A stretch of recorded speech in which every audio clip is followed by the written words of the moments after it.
It's a very good morning to the Dubbo Region Mayor Matthew Dickerson, fresh back from the Toyota Tour de OROC. How was the ride? Well, fresh is probably not the word I would use, Brett. Worn out, tired, and I'm sitting down at the moment, but this chair I'm sitting on is much more luxurious than the seat that I sat on for the last 6 days. So a good ride, good event, fantastic event. We haven't tallied up the final dollars yet, but we're hopeful we'll crank over $800,000 in total that we've given to Macquarie Homestay from Tour de OROC, so that's fantastic. But just along the way, the people you meet, I don't know that the Mayor of Walgett will speak to me for some time. He said he'd like to do a bit of riding with us, so I said that'd be fantastic. Ride from Walgett to Lightning Ridge, 78 kilometres. After about 10 kilometres riding along beside him, he said, my bottom's starting to hurt a bit. 78 kilometres, he was going, my bottom is in extreme pain. Now, normally it's worse the day after, so I'm not sure that Jason will speak to me for some time, or if he does, it won't be very pleasant because it does get a bit sore on the bottom when you haven't ridden for a while. Hopefully, like everything, it'll clear up though, right? It'll clear up, that's right. All right, well, congratulations to everyone involved. You did lots of different stops. What are some of the favourites for you, just quickly? Well, one of the things we did this year was a little bit different, where we actually, rather than riding ridiculous distances each day, 220, 240 kilometres, etc., we cut them back. We're back to, say, 160 kilometres, 100 kilometres on some days. That gave people the chance to actually be a tourist in those towns. So some of the things that I thought were pretty exciting for people, and again, feedback from the riders, going underground at Lightning Ridge, so going into one of the underground mines there, so that was pretty exciting. Many people hadn't done that before. The ball bars are always great in the ridge as well. Then Brewarrina, looking at the oldest man-made structure in the world, the Brewarrina fish traps. Again, many people were unaware of those. And then the guided tour around Burke, that was fantastic as well. So probably the thing that really grabbed everyone's attention at the very end was Cobar. We've ridden 740 kilometres over 6 days, and as we rode into Cobar on Saturday, we had water cannon from the fire truck there, we had the police flashing lights, we had a crowd, huge crowd on the edge of Cobar, and then another crowd in at the youth centre. So that was pretty exciting. You felt like a star riding in there. Yeah, cool. And we did have stars riding with us. We had 2 Olympic gold medalists in Brad McGee and Sarah Carrigan, so that was pretty special as well. No, it would have been nice to, get to know them on the ride, because obviously you get to talk a little bit on the ride, don't you? Oh, absolutely right. You get to talk lots, and they were very good. I was very impressed with both of those two. You've won a gold medal, so you're a pretty special spot in our psyche, if you like, or in our culture. Winning a gold medal is not something to be sneezed at. There's a lot of work that goes into that. But they were both very down to earth, both great advice. Their talks they gave talks at different locations as we went around. They both were very impressive in the way they talked. And Sarah did bring along her gold medal, and that is a nice little trinket to pull out of your pocket and show to the crowd. And of course, people want to come and touch it and have photos with it. So I was very impressed with both of them. No, that's really good. I know that Ben O'Brien said that we had to get back on time because the Mayor has to go to the council meeting. Let's get to some of that council Sure. business, shall we? And I did make it back for the council meeting. glad I made a to quick hear trip back from Brewarrina for the council meeting and then back out to And then Brewarrina back to out continue. to it. Yeah, there's no stopping you, Matt Dickerson. Tell me about the outcome for the Dream Festival. What's going on with this? Well, councillors never wanted to get rid of the Dream Festival. Some people were saying that council wanted to get rid of it. We didn't. What we wanted to do was take the responsibility away from our staff, where our staff don't have the resources, don't have the time, and are not really set up, to be fair to our staff, to run an event of that magnitude. It was run by volunteers previously. It was handed to council to run. We've done that. We've run it for a year. But really, we would prefer to see community groups. So the outcome from the council meeting on Thursday night was that we'll give it to a community group that goes through an EOI process. So we'll do that now. That'll be starting basically from this week. Expression of interest. If you're a community group, an organisation, an individual, anyone that thinks they can run that Dream Festival, and tell us your vision for it as well. And there's $40,000 on offer as well as part of that to help run that festival. We want to see it continue on. We just don't think it should be council that's running that event. So let's see what we get from that EOI process and see who comes forward. Was that not a thought when you first took it over to help out in the beginning? Was that not a thought behind, should we look for someone else then as opposed to now? I wasn't on council when that happened, so I don't know what the thought process was at the time. At the time they said, the volunteer committee said, it's gotten too big for us, it's too hard for us to run, it's too big, so we want council to run it. Council agreed to run it for 1 year. That 1 year they were going to run it for took a few years to get there because COVID came along, and so that delayed it by a few years. Essentially, I don't know the thought process, I suppose, back in the day, but what I think now will be a good outcome. I think we'll see some organisations that are keen to run it and show us that passion that you want to be associated with that festival. When do the expressions of interest open? Pretty much this week, as far as I know. Our staff are basically, they had the paperwork ready to go, assuming it went through council, and I don't know if they've actually opened yet this morning, but pretty much this week they'll open up, because we want to get a decision as to who is successful in that as soon as possible, because we want to give them time to actually organise the event. All right, a couple of notices of motion to get to the Wiradjuri Tourism Centre funding proposal. How did that go? Well, that was an interesting one. I don't think it was very well supported by councillors to say let's pull out of that. We've got a funding application in with the federal government at the moment. It's approximately, this is round numbers, a $15 million project. We've got money from Create New South Wales, from the state government, and we've put an application in using that money as part of the 50-50 to the federal government. Bottom line is, if we're successful with the federal government application, it'll be a $15 million build that'll cost council about $2.2 million. Now, there was a lot of discussion and debate about this at the council meeting. The bottom line is that it's probably within 2 weeks that we'll find out whether we're successful or not for that money from the federal government. So council said, we wouldn't want to withdraw now. This is not the time to withdraw.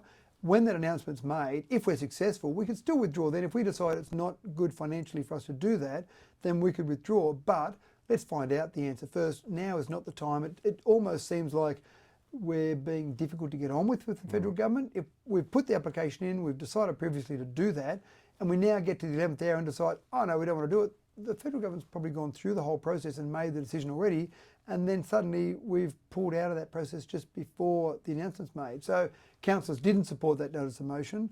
We're keen to see what we get in terms of that grant. People are always saying we want more grants. Well, here's an opportunity to get another grant. We don't know whether it's going to be successful, but let's keep our hat in the ring, which is what councillors decided to do. And from my perspective, if I'm going to be building a $15 million facility and it's going to cost $2.2 million, that's a pretty good ratio in my mind. All right, we're halfway through our time. Another subject that was risen is the Narromine Water Energy Plant. Tell me about this. How did that raise its head at a Dubbo Regional Council meeting? That's a very good question. A notice of motion was brought forward. I've actually had a few inquiries about this, and all of those inquiries, my answer has been the same. It's a Narromine project, and it's not even a project. There's not even a DA in front of council at the moment. It's a discussion point with Narromine. It's a bit too egotistical of me to say I'm going to start dictating what happens in Narromine Shire local government area. So I've said to all of those people that have made inquiries with me, Narromine has got its council, Narromine's got a mayor, and I've spoken to the Narromine mayor about this, and I said I've directed people to you, and the Narromine mayor said, fantastic, it's a Narromine concept. So definitely Narromine's the right organisation to talk to. Dubbo isn't. So the notice of motion was to basically have a notice of motion to get a report on the proposal, to look at some EPA policy settings around that proposal. Councillors discussed that and said, we don't think we should be sticking our nose in a Narromine Shire proposal. Let's leave that to Narromine. Interesting. So are we all okay over at council from all of that? It just sounds a bit weird that it ventured its way in through the Dubbo regional doors. Well, people can bring forward, councillors can bring forward a notice of motion, and they can bring forward those in different areas, and then it's up to democracy to decide whether or not we should go forward with that. Councillor said it would be a waste of our staff time and hence money to go and do a proposal or look at the proposal that might be going through another LGA. I think there's enough for us to do in our LGA, the 7,536 square kilometres. I'm pretty busy with this LGA, not to worry about what's going on in other LGAs. Yeah, for sure. Another one that raised its head is the Dubbo Regional Livestock Market's Business Structure Service Review. How did this come up? This is something we've been looking at for some time.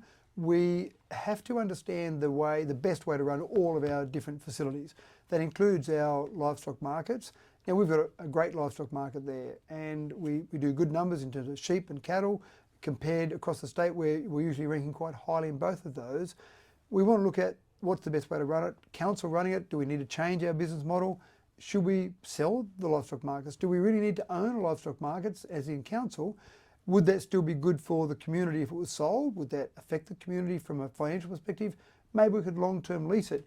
We looked at other livestock markets, other sale yards around the state, and we looked at what those councils are doing with those. Some councils still run them, some have sold them, some have long-term leased them. So this was really a proposal to say we're going to do an expression of interest to look at our livestock markets to see whether there are some proposals out there to sell or to buy them effectively, or to long-term lease them, or should we keep running it ourselves? And so really this is a process that we'll look at what's out there, what are the options, and then we'll make a decision about that once we see what's on the table. All right, we've only got a couple of minutes to go.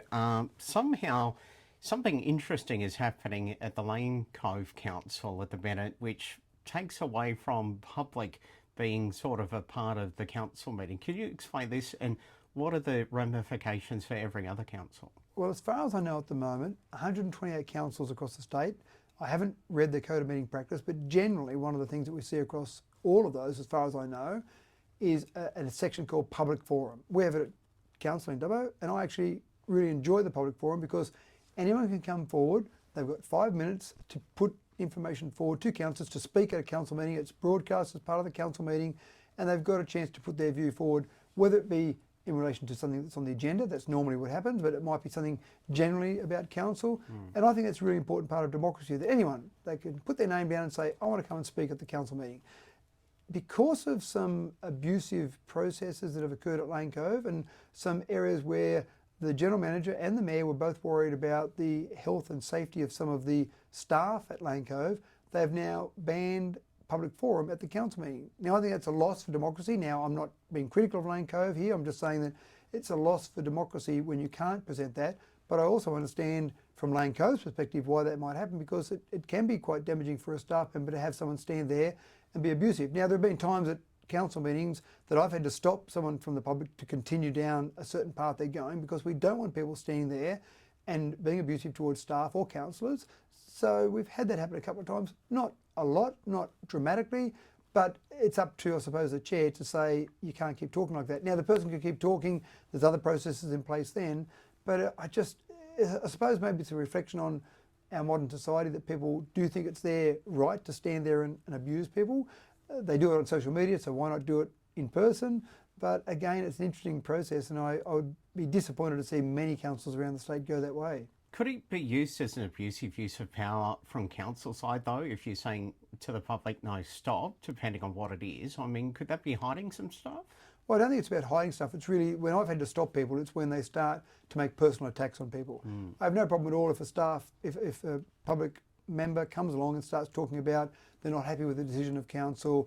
What sort of process have we got here when you're making this decision? But when it starts to become you as an individual councillor, so Brett Murray as a councillor, you're no good, you're hopeless, you've made this really bad decision, or you're corrupt, or things along those lines, that's when, as the mayor chairing the meeting, that's when I would stop someone and say you can't make personal comments about Councillor Brett Murray. But if you don't like the decision Councillor Brett Murray is making in terms of just the decision part of that process, sure, you can have your say about that. So it's not about hiding it, it's about being respectful, and respect is a two-way street. Tongue in cheek, I should get you to come and work here, Matt Dickerson. Maybe you could control some stuff here. In a closing manner, because I'm out of time, a delegation is visiting from Council Korea and Japan this week. Yeah, we're off this week to both Korea and Japan. We've got a few days in Korea, then going to Japan. We've got some councillors going along to different parts of that. We've got some members of the public going along.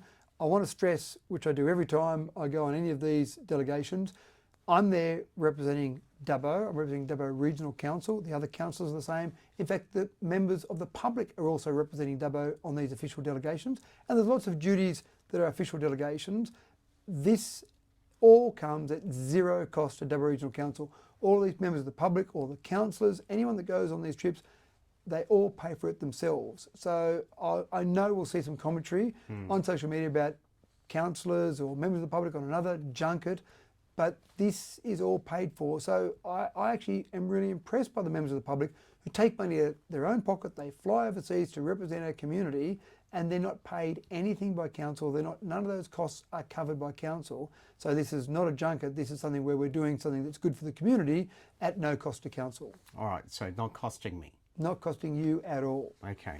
You're going to have fun over there, or is it all business? A lot of it is business, but we'll have a couple of days in between each one to go and do some sightseeing, to do something, but it literally is a couple of days. There'll be 4 days where it'll be full on and starting early. I've got meetings with the ambassador, for example, the Australian ambassador there. I've got meetings with Hyundai set up. So we've got a range of meetings there set up, and that's in Korea, and then in Japan with our sister city in Japan, in Minakamo.